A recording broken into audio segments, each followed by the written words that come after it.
Hello friends, welcome to the Fit Feed by Reed. If you are new here, I am Reed, and you are actually just joining for a new video series here. This is going to be a video series that I'm kicking off around what I am loving. The products that are working in my life, the things that are inspiring me, the things that are really helping to build my wellness routine.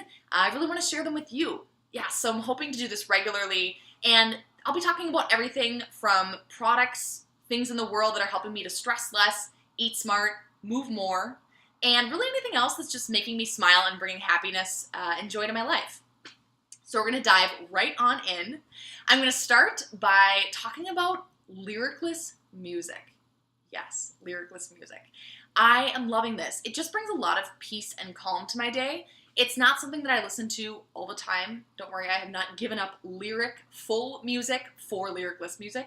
But it's something that I love to just really bring a bit of peace to my day. Whether it's at work, whether it's walking my dog, it allows my mind to kind of turn off a little bit from all of the podcasts I listen to, all of the music I listen to, the amount of time I spend on the phone, the amount of time I spend even just communicating at work through emails, etc. It's a really great way to bring some peace to the day. So I actually am loving on Spotify. If you go to the browse section, there is a section called Focus. Now, they have a number of different playlists within this section, and everything from peaceful piano. They have one called Brain Food. I actually really like that one, Brain Food. There is peaceful guitar music. There's more kind of chill ambient beats, if you prefer that. And I've actually been kind of crafting my own playlists from some of these other playlists, and I've really been enjoying that. It's just a really great way to calm the mind during the day, and we all know we need a little bit more of that, right? So second up, this is a food item that I've been loving. If you follow me on Instagram, you probably saw me Insta-storying about it yesterday because I was so excited about how good it tasted in my protein shake. It was the first time I had tried it in a protein shake. It is bone broth protein. I got the vanilla flavor. This is from Ancient Nutrition brand, and this has been a really, really great substitute for whey protein. So to give you guys a little bit of a background, I tend to eat paleo-ish, but the one thing that I struggle with is whey protein because it just consistently tastes so good. It's so creamy, it tastes so good in protein shakes. And I've tried many a protein powder in my past. Everything from rice protein to pea protein, hemp protein, name it, I've tried it. And so I figured, what the heck, let's try bone broth protein. If you know anything about bone broth, it's got a lot of benefits for your gut. The reason I actually initially got to this place of saying, hey, I need to nix the whey is because my gut was saying, you should get rid of that. So, really, really excited about how good this has tasted. I've tried it in both bulletproof coffee, which I think actually tasted a little bit better than the protein shake, as well as in a protein shake. And they both tasted great. And you guys, the macros on this is incredible. For one heaping scoop, it's 100 calories. 20 grams of protein, 1 gram of fat, and 2 grams of carbs. So if you know anything about macronutrients, that's pretty darn good. It's basically straight protein, which is wonderful.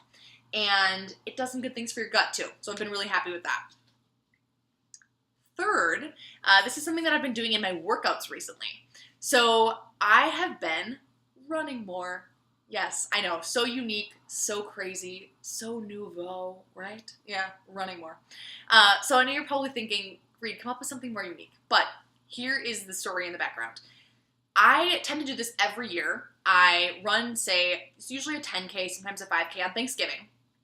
And then the weather gets really cold. I live in Minnesota for context.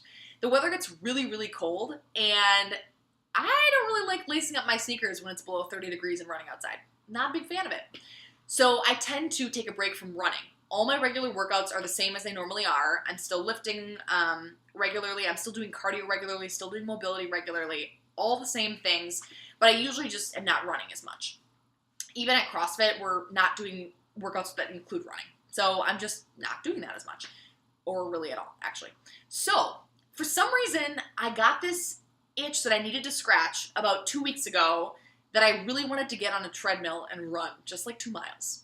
Yeah, I wanted to get on a treadmill and run. Now, fun story too, my baby gym, which is actually my apartment, the treadmills face like a solid colored wall. Like one of those things where it's, who designed this? I don't know if I really want to stare at a wall for 3 miles, but nonetheless, I had this itch to run.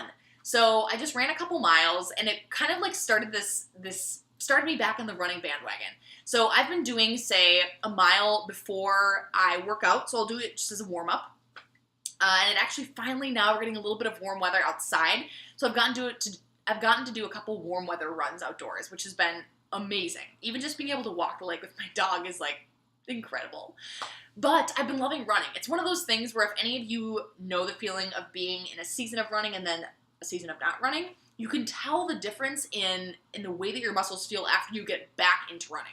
One of those things where I honestly, that first day, I think I ran like 2.5 miles. It was nothing crazy, and I felt it in my core the next day. Now, keeping in mind that in this period that I have not been running, I've been lifting heavy weights and I've been doing core work. So go figure. So I've been getting back into the groove of that, which has been really, really fun. It's getting me really jazzed for spring, let me just tell you. So fourth and finally, what I've been loving is a book that I actually started last night. So, disclaimer, I'm going to have to use some bleeps here. There's a swear word in the title. The Subtle Art of Not Giving a Care, shall we say. I am about 60 pages in. I had a really crazy Saturday night, and I sipped some tea and read a book. But I am loving this book. It is just bringing a really amazing perspective to what are the things in the world that you give a care about. That's our PG version.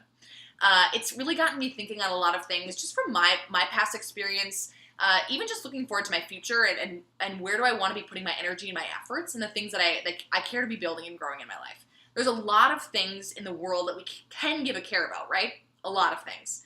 That doesn't mean we should give a care about all of them. And oftentimes I think that there are things in each of our lives that we're almost kind of wasting energy on. We're giving too much of a care about something that we don't need to. So it's been really, really fun to kind of dig into this. I am so pumped to finish it. I've got a little ways to go, and it's also gotten my mind brewing on some blog content that I really want to share. So I'm sure that there'll be some inspiration coming from this guy and heading your way soon. So that is what I'm loving right now. I'm super excited to kick off this video series with you guys. I'm sure there'll be lots more of these videos talking about the things that are just rocking in the world. So I hope you guys have an amazing rest of your day. We'll see ya.